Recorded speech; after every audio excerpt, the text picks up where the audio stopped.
Hello दोस्तों, good morning everyone.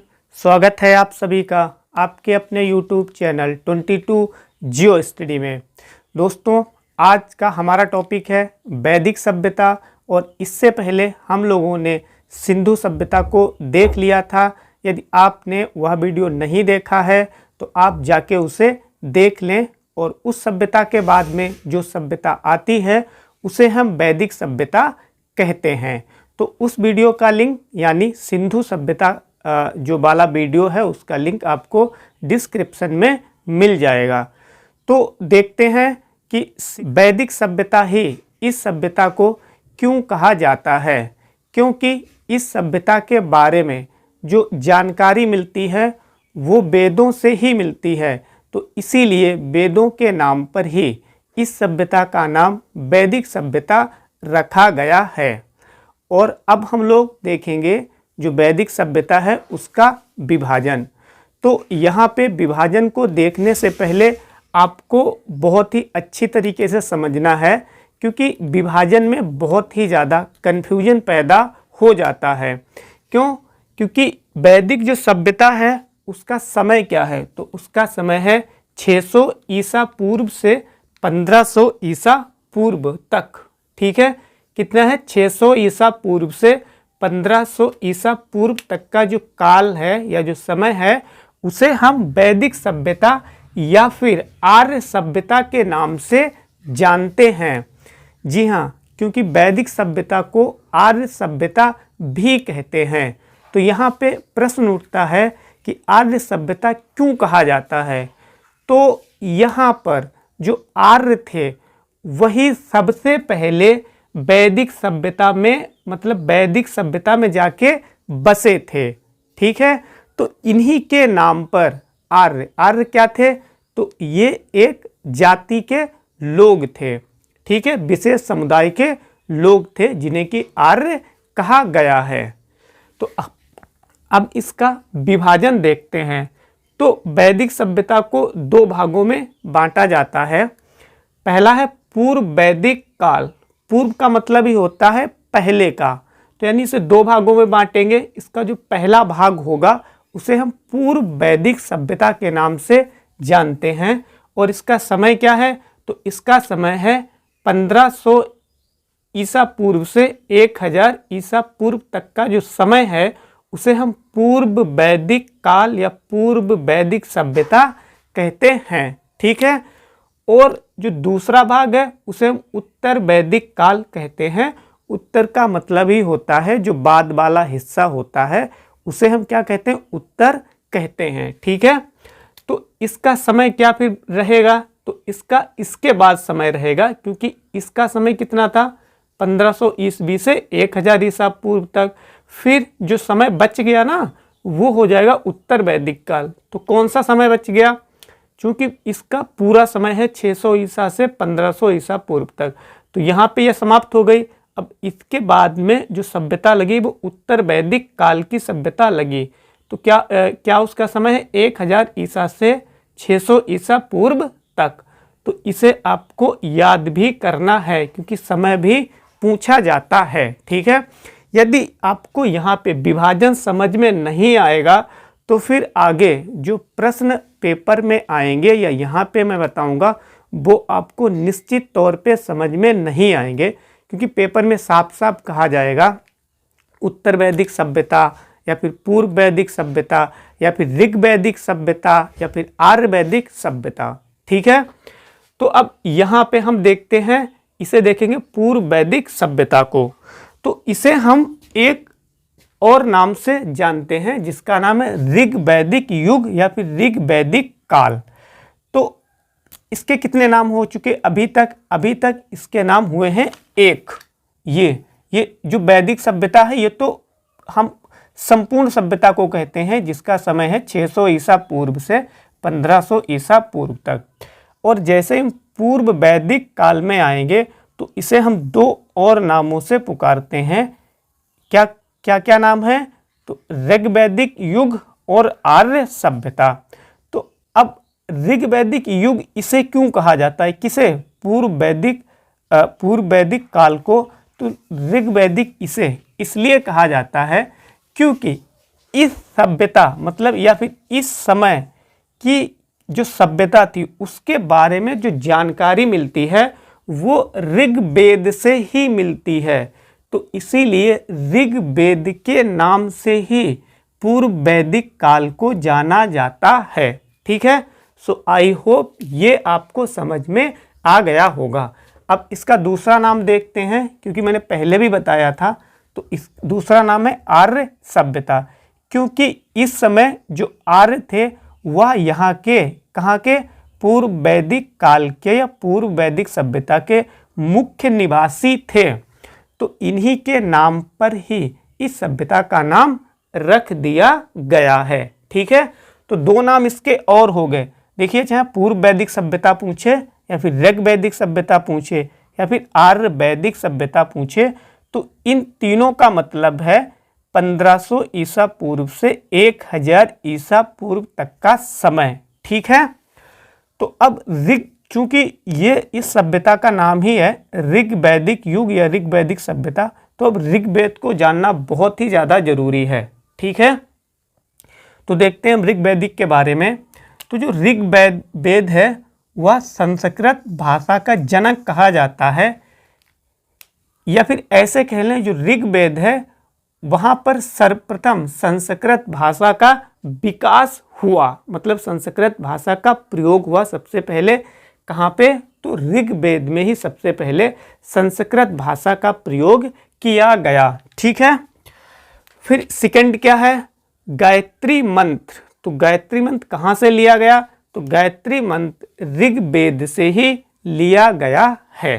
ठीक है, और ये तो हमने अभी देख ही लिया, जो आर्यों की जानकारी हमें मिलती है वो कहाँ से मिलती है, तो वो ऋग्वेद से ही मिलती है, या फिर बोले पूर्व वैदिक युग या पूर्व वैदिक काल से ही मिलती है। ठीक है, क्योंकि इनके समय, क्योंकि इनका नाम जो है ना वो अलग अलग है लेकिन समय एक ही है। फिर देखते हैं ऋग्वेद में और क्या क्या हमें जानना चाहिए। तो ऋग्वेद में जो सूक्ति हैं वो 1028 हैं, ये आपको संख्या याद करनी पड़ेगी। ठीक है, और मंडल कितने हैं, तो ऋग्वेद में 10 मंडल हैं, ये दोनों संख्या आपको याद करनी पड़ेगी। ठीक है, फिर अब 10 मंडल हैं, तो इसमें से कुछ मंडल हमें पढ़ने पड़ेंगे और उसमें क्या क्या प्रावधान है वो भी हमें जानना पड़ेगा। तो 10 हमें नहीं पढ़ना है, जो इम्पोर्टेंट है हम उन्हीं को देखेंगे। ठीक है, तो यहाँ पे देखना है, यहाँ पे जो फर्स्ट लिखा हुआ है इसका 10 मंडल है, इसका मतलब है कि ये पहले मंडल की बात हो रही है। तो पहले मंडल के रचयिता कौन थे, रचयिता भी आपको ध्यान रखना है, इनका नाम था कण्व। फिर थर्ड मंडल आ जाता है यानी तीसरा मंडल, तो इनके जो रचयिता थे वह विश्वामित्र थे, और ये बहुत ज़्यादा इम्पोर्टेंट है क्योंकि जो गायत्री मंत्र है वो ऋग्वेद से ही लिया गया है। लेकिन यदि ये पूछ ले कि गायत्री मंत्र ऋग्वेद के किस मंडल से लिया गया है, तो वो हो जाएगा तीसरे मंडल से। ठीक है, क्योंकि ये लाइन यहाँ पे आ रही है ना, तो इसका भी कुछ मतलब बनता है। इसका मतलब है जो गायत्री मंत्र है वह किस वेद से लिया गया है, तो माफी चाहूँगा किस मंडल से लिया गया है, तो तीसरे मंडल से लिया गया है।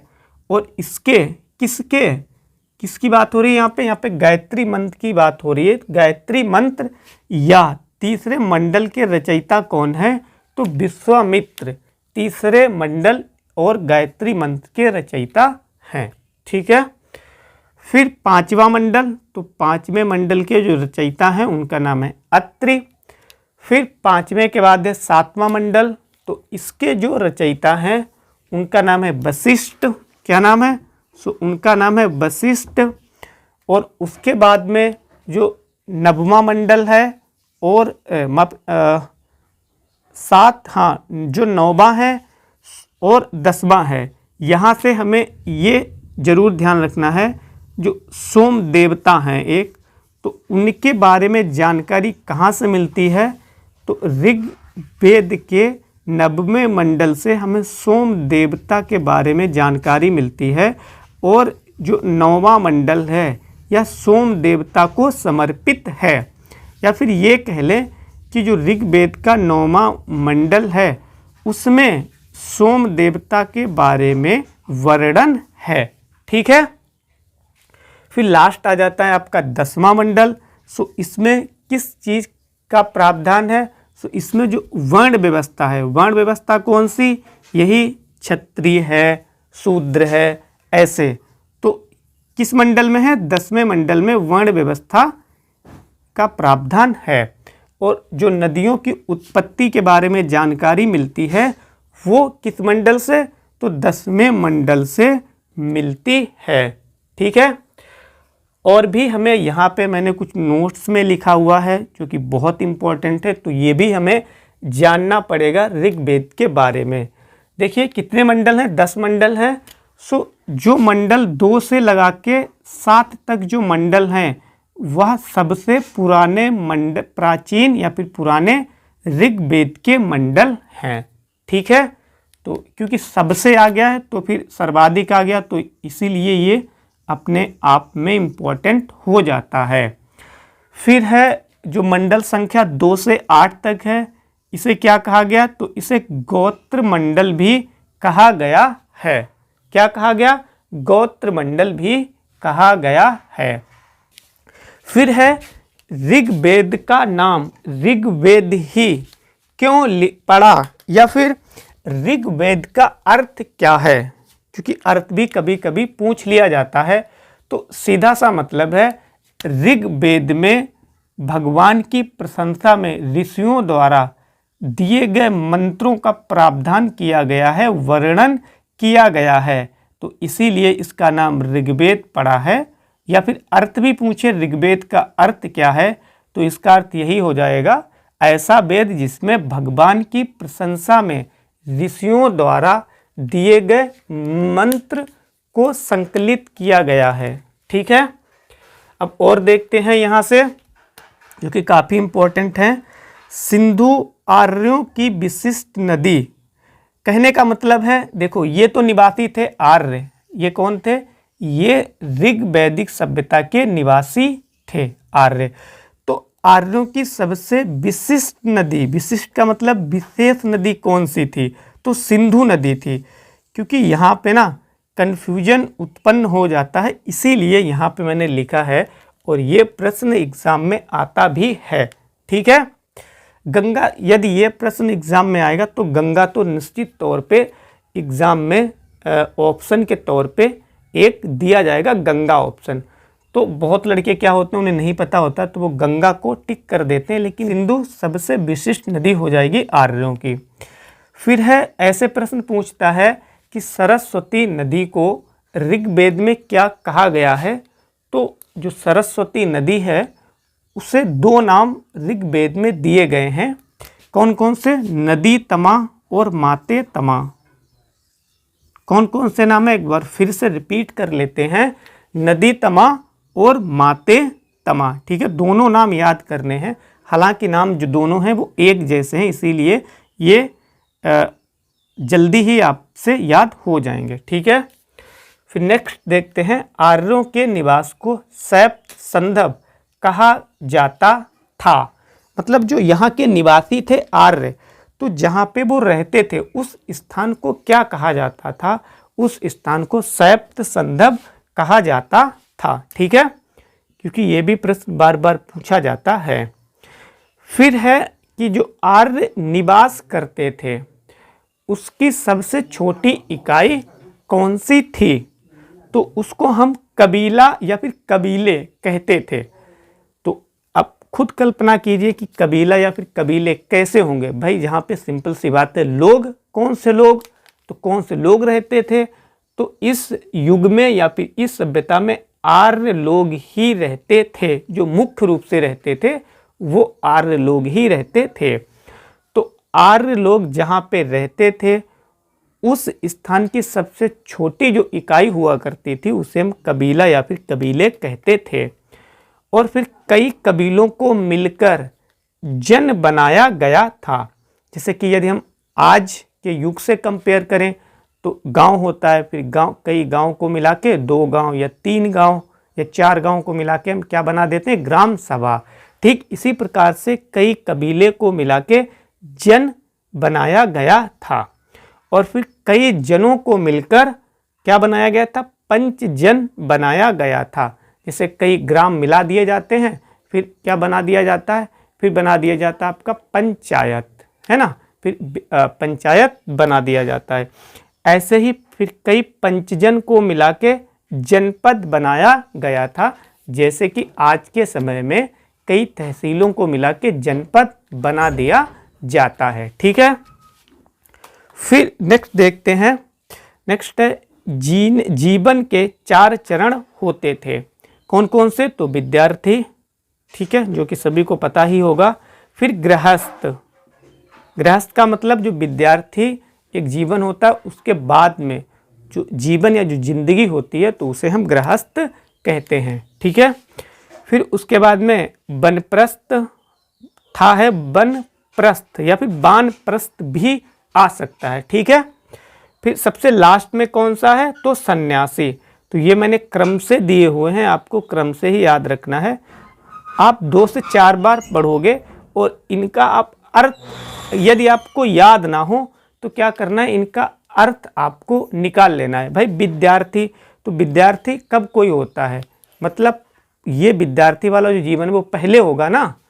फिर उसके बाद में गृहस्थ, तो गृहस्थ इसके बाद में विद्यार्थी के, फिर उसके बाद में बनप्रस्थ। बनप्रस्थ या वानप्रस्थ का मतलब है कि गृह त्याग कर देना, गृह को छोड़कर किसकी ओर चल देना, वन की ओर चल देना। यानी गृह त्याग के बाद में जो जीवन या जिंदगी या जो जीवन का स्टेज चरण आता है उसे हम इस सभ्यता में, ये आज की बात नहीं हो रही है, कब की बात हो रही है, ये ऋग्वेद युग की बात हो रही है, तो उसे क्या कहते थे, बनप्रस्थ या वानप्रस्थ।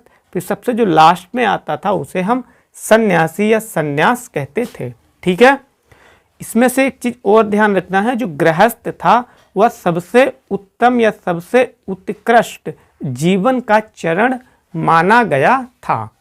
कब, ऋग्वैदिक युग में या फिर आर्य सभ्यता में। ठीक है, फिर एक कबीले के मुखिया को राजन कहते थे, बहुत इंपॉर्टेंट है ये। ठीक है, क्या है प्रश्न, प्रश्न है कबीले के मुखिया को क्या कहा जाता है, तो फिर राजन कहा जाता है। फिर लास्ट है सभा, समिति, विदत, ये तीनों क्या थे। प्रश्न कैसे आएगा, जैसे आएगा कि जो उत्तर वैदिक काल है उसमें सभा का वर्णन है, तो सभा का वर्णन किस लिए किया गया है या फिर सभा का काम क्या था।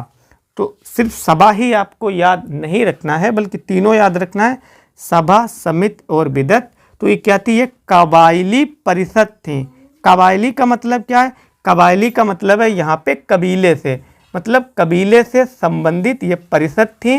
यानी कबीले से संबंधित जो विकास कार्य था वह कौन करता था, तो ये जो तीनों थी करती थी, क्या नाम है, सभा, समिति और विदत।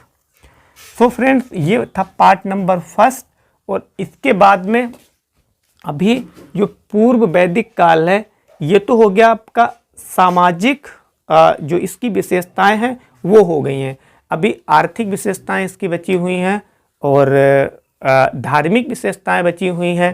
ये तो सिर्फ माफ़ी चाहूँगा राजनीतिक विशेषताएं हुई हैं और सामाजिक विशेषताएं भी अभी बाकी हैं। सो नेक्स्ट पार्ट में इस पूर्व वैदिक काल को हम कंप्लीट देख लेंगे और उसके बाद में एक और वीडियो आएगा जिसमें कि उत्तर वैदिक काल से संबंधित जो भी जरूरी जानकारी है उसे हम देखेंगे। तो ऐसे ही आप पढ़ते रहिए, बढ़ते रहिए और मस्त रहिए। आप सभी को एक बार फिर से नमस्कार।